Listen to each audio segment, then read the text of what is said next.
राष्ट्रीय संत चिन्मयानंद बापू की श्रीमद् भागवत में उमड़ा भक्तों का सैलाब। बड़ी संख्या में पहुंचे भक्तजनों ने कथा सुनकर कमाया पुण्य लाभ। विश्व कल्याण मिशन ट्रस्ट की आग्रह इकाई करा रही आयोजन। सनातनी संस्कृति को लेकर युवा पीढ़ी को किया जा रहा जागरूक।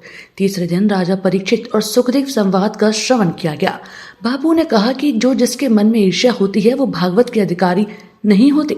संत चिन्मयानंद बापू ने कहा कि विकारों से दूर रहने के लिए मन को रोकना चाहिए।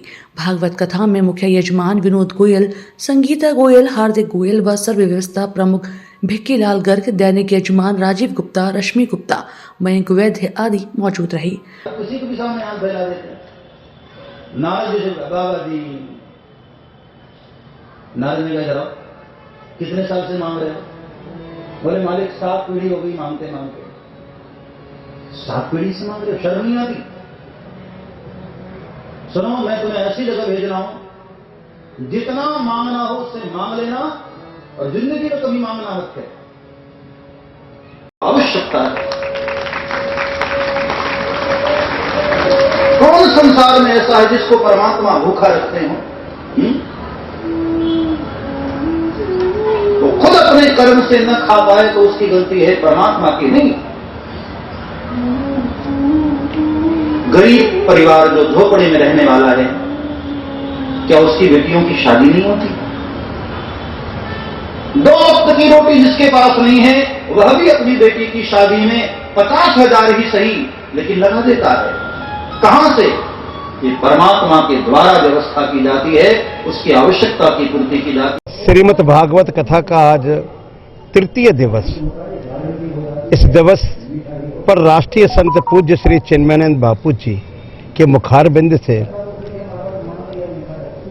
ऐसी अमृत वर्षा हो रही है जिसका उल्लेख भी अगर शब्दों से किया जाए तो वो बहुत कम होगा, क्योंकि ये अनंत वर्षा है, सागर जैसी, समुद्र जैसी वर्षा है जिसको यहाँ पर सभी भक्त, सभी माताएं, बहनें, हजारों की संख्या में श्रद्धालुगण ऐसी शीतलहर में लगातार इस पंडाल में खचाखच भक्तों का सैलाब आ रहा है। जबकि आज प्रभु की कृपा से मौसम भी बिल्कुल ठीक ठाक हो गया है, धूप भी निकल आई है, बड़ा अच्छा कृपा हुई है, सूर्य भगवान की बड़ी कृपा हो गई है कि वो प्रकट हुए हैं। सूर्य भगवान भी श्रीमद् भागवत कथा सुनने के लिए प्रकट हो गए।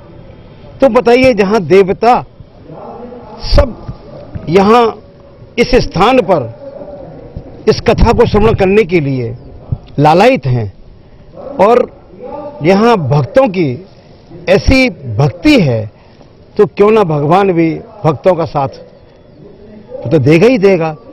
जहां भक्त भगवान में डूबा हुआ है तो भगवान भी भक्त में डूबा हुआ है। यहाँ कपिल मुनि महाराज, भगवान प्रहलाद जी, भगवान ध्रुव जी की आज लीला का भी वर्णन हो रहा है। और पूज्य गुरुदेव ने एक बहुत बड़ा मार्ग बताया कि श्रीमद् भागवत कथा सुनने से ये इसका जो प्रसाद आपके कानों से जाएगा तो ये एक बड़ा दिव्य आपके जीवन में, आपके इस श्रीमद् भागवत कथा के परमार्थ से, पुण्य से आपको जो लाभ मिलेगा कि मुख से प्रसाद तो है लेकिन कानों से जो प्रसाद श्रीमद् भागवत कथा सुनने से आपको प्राप्त हो रहा है, ये बिल्कुल दिव्य होगा, अनंत होगा। विश्व कल्याण मिशन ट्रस्ट द्वारा आयोजित ग्वालियर रोड रोहता पर 1 जनवरी से 7 जनवरी तक जो कथा चल रही है, उसमें आज व्यासपीठ से सतगुरुदेव के मुखारबिंद से जो आज वर्णन हो रहा है वो है कपिल मुनि, ध्रुव चरित्र और प्रहलाद चरित्र का, जो उनके बारे में बताया जाएगा कि प्रहलाद की भक्ति कैसी थी, ध्रुव भगवान की भक्ति कैसी थी, जिन छोटे बालकपन से उन्होंने जो प्रभु को पाने के लिए जो कठिन परिश्रम कर और भक्ति करी, वही आज के जो चरित्र है उसका वर्णन करेंगे सतगुरुदेव। और वर्णन करके ये एक बच्चों के लिए बहुत बड़ी शिक्षा है इस विषय से। क्यों कि जब वो भक्त प्रहलाद जो थे वो भी बहुत बाल अवस्था में थे और ध्रुव भगवान थे जो वो भी बहुत बाल अवस्था में थे। तो इससे एक प्रेरणा लेनी चाहिए कि बचपन से ही अगर हम बच्चों को ये प्रेरणा दें कि भक्ति के मार्ग पे चलना चाहिए, क्योंकि वो हमारे लिए मुक्ति का मार्ग है।